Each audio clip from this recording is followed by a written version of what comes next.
ಸದನದಲ್ಲೇ CM ಮೇಲೆ DCM ಬಣ ಆಕ್ರೋಶ ವ್ಯಕ್ತಪಡಿಸಿತು. ಡಿಸಿಎಂ ಬಣದ ಆಕ್ರೋಶ ಸದನದಲ್ಲಿ ಮುಖ್ಯಮಂತ್ರಿಗಳ ಮೇಲೆ ಸ್ಫೋಟಗೊಂಡಿತು. ನೇರವಾಗಿ ಸಿಎಂ ಸಿದ್ದು ಟಾರ್ಗೆಟ್ ಮಾಡಿದ್ರು ಡಿಕೆಶಿಯ ಪರಮಾಪ್ತ. ಅನುದಾನದ ನೆಪದಲ್ಲಿ ಸಿಎಂ ಕುರ್ಚಿಗೆ ಕುಣಿಗಲ್ ರಂಗನಾಥ್ ಬಾಣ ಬಿಟ್ರು. ಸಿಎಂ ವಿರುದ್ಧ ಡಿಕೆಶಿ ಆಪ್ತ ಕುಣಿಗಲ್ ರಂಗನಾಥ್ ಅಸಮಾಧಾನ ವ್ಯಕ್ತಪಡಿಸಿದ್ರು. ಮಧುಗಿರಿಗೆ 100 ಕೋಟಿ ಅನುದಾನ ಕೊಡ್ತೀರಿ, ನನ್ನ ಕ್ಷೇತ್ರಕ್ಕೆ ಎಷ್ಟು ಅಂತ ಬೆರಳು ತೋರಿಸಿದ್ರು ಕುಣಿಗಲ್ ಶಾಸಕ. ಕುಣಿಗಲ್ ರಂಗನಾಥ್ ಪ್ರಶ್ನೆಗೆ ಸಿಎಂ ಸಿದ್ದರಾಮಯ್ಯ ಸ್ಪಷ್ಟನೆ ಕೊಟ್ಟರು. ಅನುದಾನದಲ್ಲಿ ಏನಾದರೂ ಹೆಚ್ಚು ಕಡಿಮೆ ಆಗಿದ್ರೆ ಪರಿಶೀಲಿಸೋಣ ಅಂತ ಸಿಎಂ ಸ್ಪಷ್ಟನೆಯನ್ನ ಕೊಟ್ಟರು.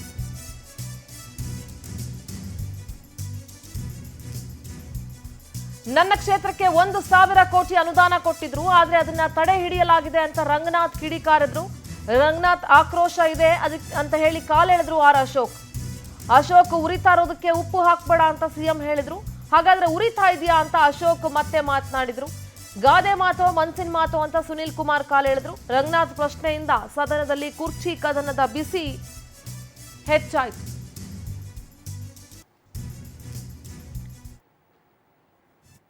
ಏನಿವತ್ತು ನಮ್ಮ ಸಹಕಾರ ಸಂಘದಲ್ಲಿ ನಾನೇನಾದ್ರು ಧ್ವನಿ ಎತ್ತಿದ್ರೆ 19 ಪ್ಯಾಕ್ಸ್ ಇದೆ ಸಭಾಧ್ಯಕ್ಷರೇ. ಅದರಲ್ಲಿ ಏನಾದ್ರು ಧ್ವನಿ ಎತ್ತಿದ್ರೆ ಅದು ಯಾರೋ ಒಬ್ಬ AR ಇದ್ದಾನೆ ಮಾನ್ಯ ಸಭಾಧ್ಯಕ್ಷ, 2.25 ವರ್ಷದಿಂದ ಸೃಷ್ಟಿ ಮಾಡ್ತೀನಿ ಅಂತ ಹೇಳ್ತಾನೆ. ಇವತ್ತು ಸೂಪರ್ ಸೀಟ್ ಮಾಡ್ತೀನಿ ಅಂತ ಹೇಳ್ತಾನೆ. ಇವತ್ತಿನ ದಿನ ವಜಾ ಮಾಡ್ತೀವಿ ಅಂತ ಹೇಳ್ತಾನೆ. ನಾನು ಮಾನ್ಯ ಸಭಾಧ್ಯಕ್ಷರ ಮುಂದೆ ನಾನು ಕೇಳ್ಕೊಳ್ಳೋಂಥದ್ದು, ಫಸ್ಟ್ನೇದಾಗಿ ಏನು AR ಇದ್ದಾರೆ ಆ ಭಾಗದಲ್ಲಿ ನನ್ನ ತಾಲೂಕಿಗೆ ಸಂಬಂಧಪಟ್ಟದನ್ನ ಒಂದು ತಮ್ಮ ಅವ್ರು ಬದಲಾವಣೆ ಮಾಡ್ಲಿಕ್ಕೆ ನಾನು ಅವ್ರನ್ನ ಸಬ್ಮಿಷನ್ ಮಾಡ್ಕೋತೀನಿ. ನಾನು ಆಕ್ರೋಶ ಏನಿಲ್ಲ ಮಾನ್ಯ ಸಭಾಧ್ಯಕ್ಷರೇ, ಮಾತಾಡೋದೇ ಈಗ ಮುಖ್ಯಮಂತ್ರಿಗಳ ಮುಂದೆ ಅಪಾರವಾದ ಗೌರವದಲ್ಲಿ ಕೇಳ್ಕೊತಾ ಇದ್ದೀನಿ. ನನ್ನ ತಾಲೂಕಿಗೆ ರಕ್ಷಣೆಗೆ ಯಾವ ರೀತಿ ಇಲ್ಲಿವರೆಗೂ ಬಂದಿದ್ದಾರೆ, ಇದನ್ನು ಒಂದು ಹೆಜ್ಜೆ ಬರಬೇಕು ಅಂತ ಹೇಳಿ ತಮ್ಮ ಮೂಲಕ ಕೇಳ್ಕೊತೀನಿ ಮಾನ್ಯ ಸಭಾಧ್ಯಕ್ಷ.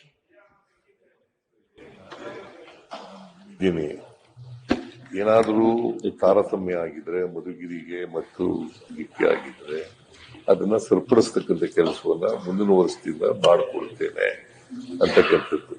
ನಾನು ಬಹಳ ಸಹಕಾರ ಇಲಾಖೆಯಲ್ಲಿ ನನ್ನ ಅಧೀನದಲ್ಲಿ ಇರಲಿಲ್ಲ, ಬಟ್ ಆದ್ರೂ ಕೂಡ ಮುಖ್ಯಮಂತ್ರಿಯಾಗಿ ಹೇಳ್ತಾ ಇದ್ದೇನೆ, ತಾರತಮ್ಯ ಸರಿಪಡಿಸುವಂತೆ ರಂಗನಾಥ್ ರಂಗನಾಥ್ ನಮ್ಮ ಮೇಲೆ ವಿಶ್ವಾಸ ಇದೆ ಸರ್. ಎಲ್ಲ ತಾರತಮ್ಯ ಏನಾಗಿದೆ ಅದನ್ನೆಲ್ಲ ಸರ್ ಮೊದಲಿನ ಹೆಜ್ಜೆಲ್ಲ ಏರ್ ಚೇಂಜ್ ಮಾಡಿಸಿ ಸರ್, 2.25 ವರ್ಷದಿಂದ ಇದ್ದಾನೆ, ಅವನೇ ತೊಂದರೆ ಕೊಡ್ತಾ ಇರೋದು ಸರ್. ಆಯ್ತು, ಮತ್ತೆ ಹೇಳಿ ರಂಗನಾಥ್ ಮಾಡ್ಕೊಡ್ತೀನಿ.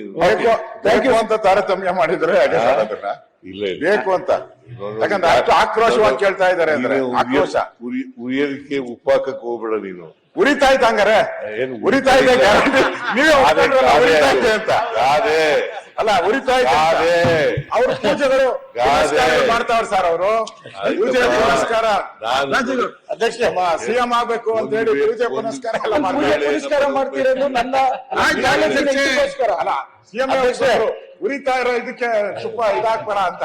ಉರಿತಾ ಇದೆ ಅಂತ ಅರ್ಥ ಆಯ್ತಲ್ಲ, ಜಗಳ ಉರಿತಾ ಇಲ್ಲ, ಗಾದೆ ಅದು.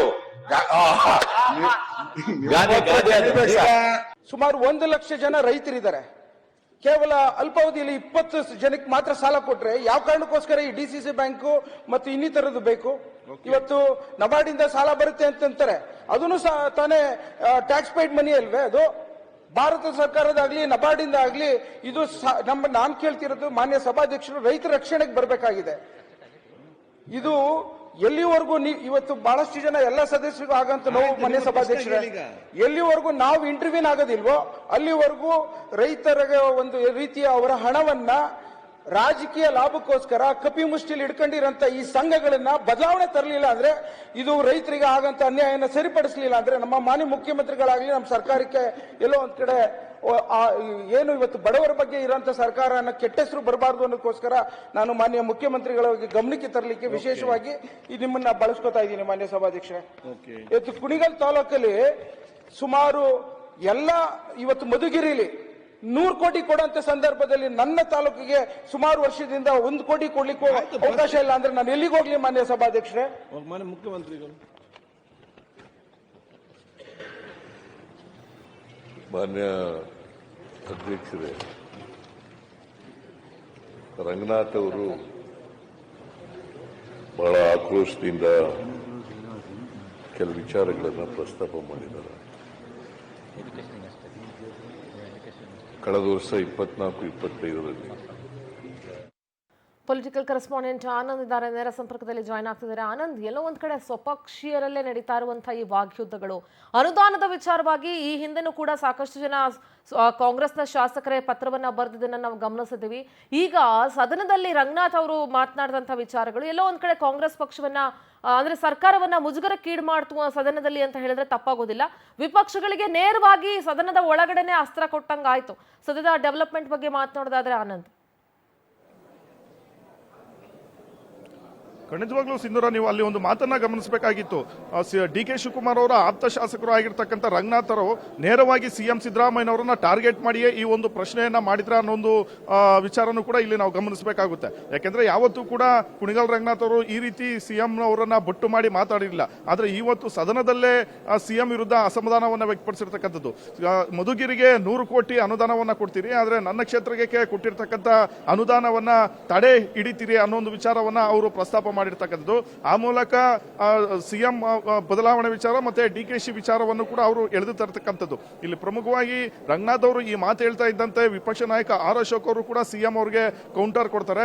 ರಂಗನಾಥ್ ಅವರಿಗೆ ಅನುದಾನ ಸಿಕ್ಕಿಲ್ಲ ಅಂತ ಉರಿತಿದೆ ಅನ್ನೋ ಒಂದು ಮಾತನ್ನ ಅವ್ರು ಹೇಳ್ತಾರೆ. ಆ ಸಂದರ್ಭದಲ್ಲಿ ಸಿಎಂ ಸಿದ್ದರಾಮಯ್ಯನವರು ಅಶೋಕ್ಗೆ ಕೌಂಟರ್ ಅನ್ನ ಕೊಡ್ತಾ ಉರಿಯೋದಕ್ಕೆ ನೀನು ಉಪ್ಪು ಹಾಕಬೇಡ ಅನ್ನೋ ಒಂದು ಮಾತನ್ನ ಹೇಳ್ತಾರೆ. ಅಂದ್ರೆ ನಿಮ್ಗೆ ಉರಿತಾ ಇರ್ತಕ್ಕಂಥದ್ದು ನಿಜಾನ ಅಂತ ಸುನೀಲ್ ಕುಮಾರ್ ಅವರು ಕೂಡ ಹೇಳ್ತಕ್ಕಂಥ ಒಂದು ಕೆಲಸವನ್ನ ಮಾಡ್ತಾರೆ. ಆಗ ಸಿಎಂ ಸಿದ್ದರಾಮಯ್ಯನವರು ಅದು ಗಾದೆ ಮಾತು, ಉರಿಯೋದಕ್ಕೆ ಉಪ್ಪು ಹಾಕಬಾರದು ಅನ್ನೋ ಒಂದು ವಿಚಾರವನ್ನ ಅವರು ಪ್ರಸ್ತಾಪ ಮಾಡ್ತಾರೆ. ಒಟ್ಟಿನಲ್ಲಿ ಡಿ.ಕೆ. ಶಿವಕುಮಾರ್ ಅವರ ಆಪ್ತ ಶಾಸಕ ಈ ರೀತಿ ಒಂದು ಅನುದಾನದ ವಿಚಾರವನ್ನ ಪ್ರಸ್ತಾಪ ಮಾಡಿ ಸಿಎಂಗೂ ಕೂಡ ಒಂದು ರೀತಿ ಅಲ್ಲಿ ಮುಜುಗರ ಉಂಟಾಯಿತು ಅಂತಾನೆ ಹೇಳ್ಬೋದು. ಯಾಕೆಂದ್ರೆ ಹಿಂದೆ ಹಲವು ಶಾಸಕರು ಕೂಡ ಪತ್ರವನ್ನ ಬರೆದಂತ ಸಂದರ್ಭದಲ್ಲೂ ಕೂಡ ಸರ್ಕಾರಕ್ಕೆ ಒಂದು ಅಷ್ಟು ಮುಜುಗರ ಆಗಿತ್ತು. ಆದ್ರೆ ಈಗ ಸದನದಲ್ಲೇ ಡಿ.ಕೆ.ಶಿ ಫೇವರ್ ಆಗಿ ಸಿಎಂ ಸಿದ್ದರಾಮಯ್ಯನವರನ್ನ ಟಾರ್ಗೆಟ್ ಮಾಡಿ ಅನುದಾನದ ವಿಚಾರವನ್ನ ಪ್ರಸ್ತಾಪ ಮಾಡಿರ್ತಕ್ಕಂಥದ್ದನ್ನ ನೋಡ್ತಾ ಇದ್ರೆ ಸಿಎಂ ಸಿದ್ದರಾಮಯ್ಯನವರು ಬೇರೆ ಒಂದು ವಿಚಾರಕ್ಕಾಗಿ ಅಥವಾ ಬೇಕಂತಲೇ ಅವರ ಒಂದು ಅನುದಾನವನ್ನ ತಡೆದೇ ಹಿಡಿದಿದ್ದಾರಾ, ಡಿ.ಕೆ. ಶಿವಕುಮಾರ್ ಅವರ ಆಪ್ತ ಗುಂಪಿನಲ್ಲಿ ಕಾಣಿಸಿಕೊಂಡಂತ ರಂಗನಾಥ್ ಅವರಿಗೆ ಬೇಕಂತಲೇ ಈ ರೀತಿ ಅವರ ಅನುದಾನವನ್ನ ವಾಪಸ್ ಪಡಿತಕ್ಕಂಥ ಒಂದು ಕೆಲಸವನ್ನ ಮಾಡಿದ್ದಾರಾ ಅನ್ನೋ ಒಂದು ಪ್ರಶ್ನೆಗಳು ಕೂಡ ಅವರ ಮಾತಿಂದ ಉದ್ಭವ ಆಗ್ತಾ ಇರತಕ್ಕಂಥದ್ದು. ಒಟ್ಟಿನಲ್ಲಿ ರಂಗನಾಥ್ ಅವರ ಈ ಒಂದು ಹೇಳಿಕೆಯಿಂದ ಈಗ ವಿಪಕ್ಷಗಳಿಗೂ ಕೂಡ ಒಂದು ರೀತಿಯ ಅಸ್ತ್ರ ಸಿಕ್ಕಂತಾಗಿದೆ. ಅದರಂತೆ ವಿಪಕ್ಷ ನಾಯಕರು ಕೂಡ ಎಲ್ಲ ಸಿಎಂ ಸಿದ್ದರಾಮಯ್ಯ ಅವರ ಮೇಲೆ ಮುಗಿ ಬೀಳ್ತಕ್ಕಂಥ ಒಂದು ಕೆಲಸವನ್ನ ಮಾಡ್ತಾ ಇದ್ದಾರೆ. ನಾಯಕತ್ವ ಬದಲಾವಣೆ ವಿಚಾರವನ್ನು ಕೂಡ ಮುನ್ನೆಲೆಗೆ ತೆಗೆದುಕೊಂಡು ಬಂದು ತಾವು ಇನ್ನೆಷ್ಟು ದಿನ ಸಿಎಂ ಆಗಿರ್ತೀರಿ ಅನ್ನೊಂದು ಪ್ರಶ್ನೆಯನ್ನ ಸದನದಲ್ಲೇ ಮಾಡ್ತಿದ್ದಾರೆ. Kusuma. All right Anand, thank you ನಿಮ್ಮೆಲ್ಲ ಡೀಟೇಲ್ಸ್ಗಾಗಿ.